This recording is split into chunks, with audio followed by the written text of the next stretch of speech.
The 2020s will be a bloody decade, and hunger and famine will kickstart a lot of events we cannot handle at all. It doesn't take much research to grasp that humanity is heading into a food crisis of epic proportions, and far more quickly than almost anyone had imagined. And it doesn't take much reasoning or intuition to conclude that attempting to apply technological solutions to this predicament will almost certainly make matters worse, representing the very kinds of hubristic mechanisms that got us into this predicament. But here we are. And now almost 8 billion people will have to soon fight over breadcrumbs. I wish I could tell you that we have response to the situation.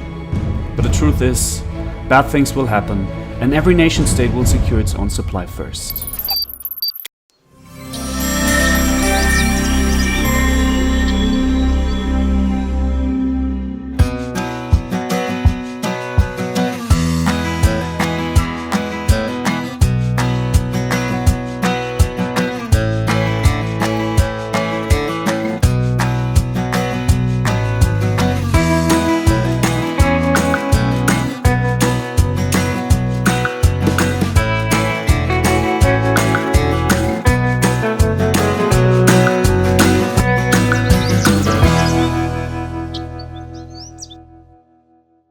Welcome back to Seed Time and Harvest. Today we're at Sister Jennifer's house. We're going to help her get a raised bed in. Okay, next we have the bean. May I have that pot, please? Thank you.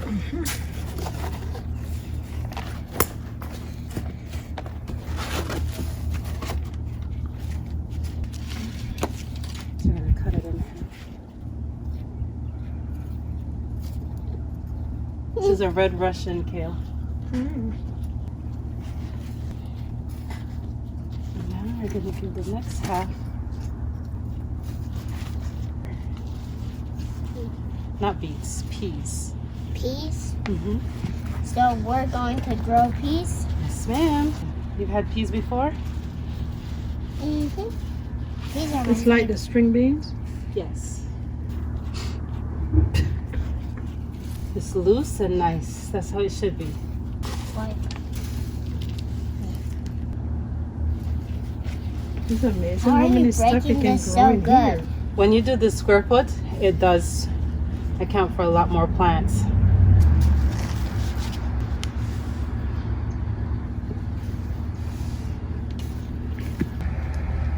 Alright, what you got going on here? We're planting in the spinach now. Gonna put, these are the Bloomberg spinach. These are the broadleaf. You know, like when you find your salad greens mix. This is the spinach that would be in that. And then next to the spinach, we're gonna put the radish. These are gonna be your first harvest. 2 weeks. 2 weeks. so next week and then the other week? Okay, I got you. So I'm The gonna, carrots will be my favorite. that's your favorite thing?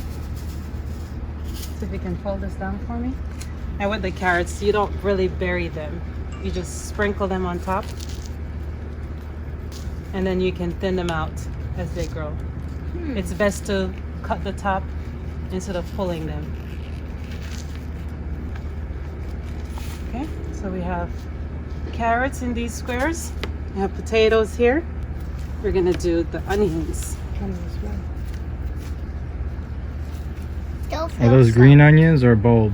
Bulbs. This is what you call scallion? No, onion. These are actual onions. Okay.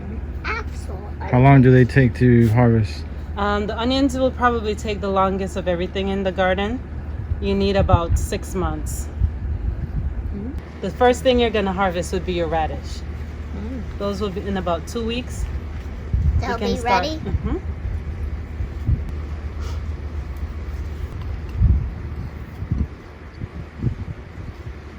Is there a mesh that you can put over this? You can. You can get a shade cloth. The only ones that really need the shade are the lettuce. Lettuce. Everything else needs full sun. And perhaps the spinach. So now we're gonna move to the beets. So these are all beets. All of these. So if you want to help me pull the cloth off. We have some Irish. We're gonna put 2 Irish plants in, and each of them get their own square. These are Irish. The only thing that will need to be done is when the Irish starts to grow, you're gonna have to come up with dirt and mound it up. Carrots. I guess we'll have carrots. Even though I start them in these things, I never like to keep the plants in there. Oh, I always like to take it out. what is that? It's like It's a peat pellet. you really like this, eh? Her hands move too fast for me. Yes, So you really like this, eh? gardening? Oh, I love gardening. I have a couple of friends who will get up early in the morning and from early morning, 5 o'clock, they're out in their garden. I said, oh man.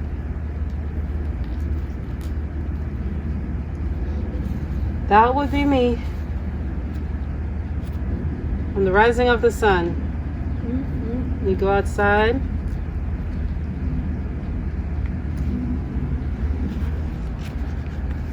You're tending your plants. Because once it gets hot, you don't really want to go outside. So it's always best to do it early.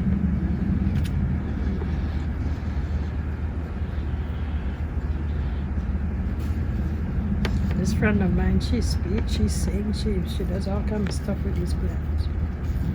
She just live right down the road. She, oh my word, I have all kind of fruit trees in our yard. Yes. All right, got this radish in. And this is a parsley. Well, we have to get down. Now what happened to down? Yes, and these are for grandma. So these are the beans that we planted, contender beans. So you can always add some more. Let me see that. And spinach. We have some spinach we already planted, but once those are harvested, you can plant some more. We have radish also. We're gonna be putting some radish, so once those are harvested, here's some more seeds and more bush beans, golden bush beans. And we also have beets and carrots that we're gonna give to you. So we have all these beets, so once you harvest from one square, then you can plant more, so you'll always have. They have this yellow. We're all done with the garden. It's laid out and you like it? Love it. Praise God, it's beautiful. We have tomatoes over there, lettuce, zucchini, eggplant, peppers, more peppers, parsley. Then we have radish, spinach, carrots, regular potatoes, which have to be mound as they grow. More potatoes. We have carrots here and some more carrot seeds, kale, some bush beans all along that side. We have a broccoli, beets, onions, garlic. We have acorn squash, more beets, and in the corner we have cucumber, and we're gonna trellis the cucumber along the fence as it grows. So everything is labeled so you know where they are. Now you have your additional seeds so that as your plant starts to grow, you'll be able to add some more seeds to the garden, and you're gonna set up your watering system. We're gonna water it, of course, before we leave. Do you have any questions for us? No, I am impressed. This is good. Wonderful. I'm Wonderful. not, 'cause So there we I'm not. have it. Thank you so much for joining us at Seed Time and Harvest. And if you need help with your garden too, you can always reach out to us and we'll be more than happy to come by and assist. God bless. Take care.